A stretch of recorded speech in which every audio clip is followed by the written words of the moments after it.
Hello दोस्तों, आज हम बात करेंगे निमोनिया के रिस्क फैक्टर्स क्या होते हैं, यानी क्या क्या ऐसे कारण हो सकते हैं जिसकी वजह से व्यक्ति को निमोनिया होने का चांस हो जाए। निमोनिया यानी बेसिकली लंग्स का इन्फेक्शन, और इसके रिस्क फैक्टर्स को समझना जानना ज़रूरी इसलिए है क्योंकि काफ़ी पेशेंट में इनमें से कोई ना कोई रिस्क फैक्टर रिस्पॉन्सिबल होता है जिसकी वजह से व्यक्ति को ये डेंजरस इन्फेक्शन यानी निमोनिया हो जाता है, जो कि कई बार जानलेवा भी हो सकता है। इसलिए ये सारे रिस्क फैक्टर्स की जानकारी होना ज़रूरी है ताकि इन रिस्क फैक्टर्स से हम बच सकें, इन्हें अवॉइड कर सकें, और यदि ये रिस्क फैक्टर्स अनअवॉइडेबल हो तो हम ज़्यादा सतर्क रह सकें, अपने आप को बचा सकें। टॉपिक पर जाने से पहले जो लोग हमारे चैनल पर नए हैं उन्हें रिक्वेस्ट करूँगा कि चैनल को सब्सक्राइब करें, वीडियोज़ को लाइक करें, शेयर करें, फॉलो करें, कमेंट करें, पूरा देखें। सबसे पहला एज। अगर कोई छोटा बच्चा है तो उसकी इम्यूनिटी डेवलप नहीं होती है तो उसको इन्फेक्शन होने का चांस ज़्यादा है, तो वैसे व्यक्ति को निमोनिया ज़्यादा होगा। वहीं कई उम्र दराज व्यक्ति है जिसकी उम्र 65 ईयर्स से ज़्यादा है, तो वैसे व्यक्ति की भी इम्यूनिटी कॉम्प्रोमाइज़ होगी और इसको भी निमोनिया होने का चांस ज़्यादा होगा। यदि किसी व्यक्ति को कोई क्रॉनिक मेडिकल कंडीशन है, जैसे क्रॉनिक ऑब्स्ट्रक्टिव एयरवे डिजीज़ यानी लंग्स की अगर कोई भी बीमारी है, चाहे कैंसर हो, एस्थमा हो, ऑब्स्ट्रक्टिव एयरवे डिजीज़ हो, ये सारे लोगों को लंग्स में ही इन्फेक्शन होने का चांस बढ़ जाता है। इसके अलावा व्यक्ति की अगर इम्यूनिटी कॉम्प्रोमाइज्ड है किसी और बीमारी की वजह से, जैसे डायबिटीज़, क्रॉनिक किडनी डिजीज़ या किसी हार्ट प्रॉब्लम की वजह से, तो वैसे व्यक्ति को भी निमोनिया ज़्यादा होता है। इसके अलावा ओवरऑल अगर इम्यूनिटी कॉम्प्रोमाइज है कोई इम्यूनिटी रिलेटेड बीमारी की वजह से, जैसे HIV, एड्स, कैंसर या कोई ऑर्गन ट्रांसप्लांट वाले पेशेंट में आपने दवाई दे रखी है जिससे इम्यूनिटी कॉम्प्रोमाइज हो गई है, या आपने लॉन्ग टर्म किसी और बीमारी के लिए स्टेरॉइड्स दिए हैं, तो इन सब की वजह से इम्यूनिटी कॉम्प्रोमाइज हो जाती है और निमोनिया ज़्यादा होता है। इसके अलावा यदि किसी व्यक्ति की लाइफस्टाइल फैक्टर्स में स्मोकिंग ज़्यादा करता है, अल्कोहल ज़्यादा लेता है, या उसका न्यूट्रिशन कॉम्प्रोमाइज़ है यानी बहुत ज़्यादा दुबला पतला है, कमज़ोर है, या माल नरिशमेंट का शिकार है, प्रॉपर प्रोटीन्स वगैरह नहीं लेता, तो उनकी इम्यूनिटी कॉम्प्रोमाइज़ होती है, उनको निमोनिया होने का चांस ज़्यादा होता है। कुछ एनवायरमेंटल फैक्टर्स, जैसे अगर वातावरण में बहुत ज़्यादा पोल्यूटेंट्स हो तो इन्फेक्शन का रिस्क बढ़ जाता है। यदि कोई ऐसे जगह पर रहता है जहाँ आसपास बहुत सारे लोग रहते हैं, मान लीजिए कोई स्लम्स में रहता है या ऐसे घरों में रहता है जहाँ एक घर में बहुत सारे लोग रहते हैं, तो वहाँ पे छोटे एरिया की वजह से काफ़ी एयर में इन्फेक्शन स्प्रेड होने का चांस ज़्यादा होता है, जिसकी वजह से गरीबी में रहने वालों को निमोनिया और इस तरह के इन्फेक्शन ज़्यादा होते हैं। इसके अलावा सीजनल फैक्टर्स में विंटर के टाइम्स में, या जहाँ पे बहुत ज़्यादा अगर क्राउडिंग वगैरह है, वो सब एरियाज़ में ज़्यादा होता है। जब बहुत ज़्यादा ह्यूमिडिटी हो या बहुत ज़्यादा एयर सर्कुलेशन कॉम्प्रोमाइज़ हो तो वहाँ निमोनिया ज़्यादा होता है। यदि किसी व्यक्ति को रीसेंट हॉस्पिटलाइजेशन की हिस्ट्री है तो हॉस्पिटल में भी एक व्यक्ति से दूसरे व्यक्ति को क्रॉस इन्फेक्शन की वजह से निमोनिया ज़्यादा होता है। अगर किसी व्यक्ति को वेंटिलेटर लगाओ तो उसकी ट्यूबिंग से कीटाणु चले जाते हैं जिससे निमोनिया होता है।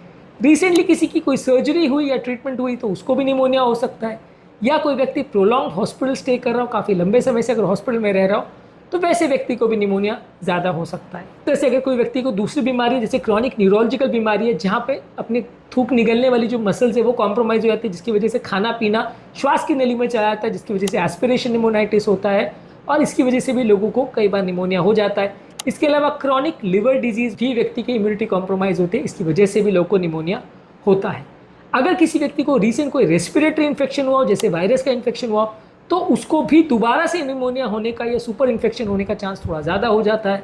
किसी व्यक्ति की वैक्सीनेशन अगर ना हुई हो, जैसे इन्फ्लुएंजा, निमोकोकस और हीमोफिलस इन्फ्लुएंजा यानी HIV हिप वैक्सीन अगर नहीं लगी हो, तो वैसे लोग को भी थोड़ा निमोनिया होने का चांस ज़्यादा होता है।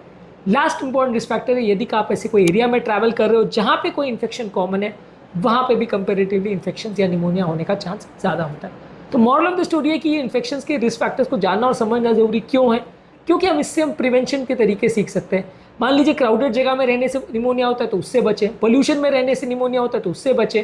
यदि आपकी कोई बीमारियाँ हैं जैसे BP, शुगर, कोलेस्ट्रॉल है, लिवर की बीमारी है, उससे अगर इम्यूनिटी कॉम्प्रोमाइज़ हो रही है तो उसको थोड़ा इंप्रूव करें। इम्यूनिटी अगर किसी बीमारी की वजह से कम है तो उसे इंप्रूवाइज करिए, पर हाइजीन का ध्यान रखिए, हेल्दी लाइफस्टाइल रखिए, स्मोकिंग, अल्कोहल मत लीजिए, प्रॉपर बैलेंस डाइट जिसमें प्रोटीन्स वगैरह ज़्यादा हो वो ज़्यादा लीजिए। पेशेंट फॉर निमोनिया जैसे इन्फ्लुएंजा, निमोकोकल वैक्सीन और हिप वैक्सीन ये सब लगवाएं।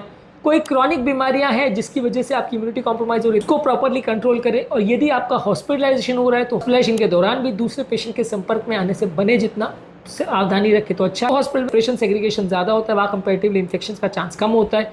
जहाँ पे बहुत ज़्यादा क्राउडेड होता है, या जैसे कई सरकारी सिविल हॉस्पिटल्स वगैरह में क्या होता है कि एक क्राउडेड रूम में बहुत सारे पेशेंट्स को रख देते हैं, तो वहाँ पे क्रॉस इन्फेक्शन एक से दूसरे को होने का चांस बहुत ज़्यादा रहता है। एज़ कम्पेयर अगर कोई ऐसा हॉस्पिटल हो जो बहुत स्पेशियस हो, सरकारी से मेरा मतलब सिर्फ ये नहीं है कि गवर्नमेंट हॉस्पिटल में ऐसा होता है, कई ऐसे हॉस्पिटल्स भी होते हैं जहाँ पे बहुत कम स्पेस में क्राउडेड वे में हॉस्पिटल्स बना दिए जाते हैं, वहाँ कई बार इस क्रॉस इन्फेक्शन और एक दूसरे को इन्फेक्शन होने का चांस ज़्यादा देखने को मिलता है।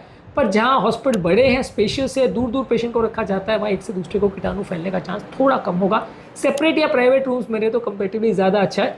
ये ऑब्वियसली लोगों को लगे कि खर्चे करने की मैं बात कर रहा हूँ, लेकिन ये कई बार इंपॉर्टेंट होता है कि जिस व्यक्ति को ऐसा कोई इन्फेक्शन हो जहाँ एक दूसरे को स्प्रेड हो सकती है, वहाँ वो सेपरेट रूम लेकर रहे, प्राइवेट रहे तो ज़्यादा अच्छा है, क्योंकि उसका इन्फेक्शन दूसरे को स्प्रेड होने का चांस है और क्रॉस इन्फेक्शन होने का चांस बढ़ जाता है यदि आप एक ही कमरे में बहुत सारे इन्फेक्टेड पेशेंट्स को रख रहे हो।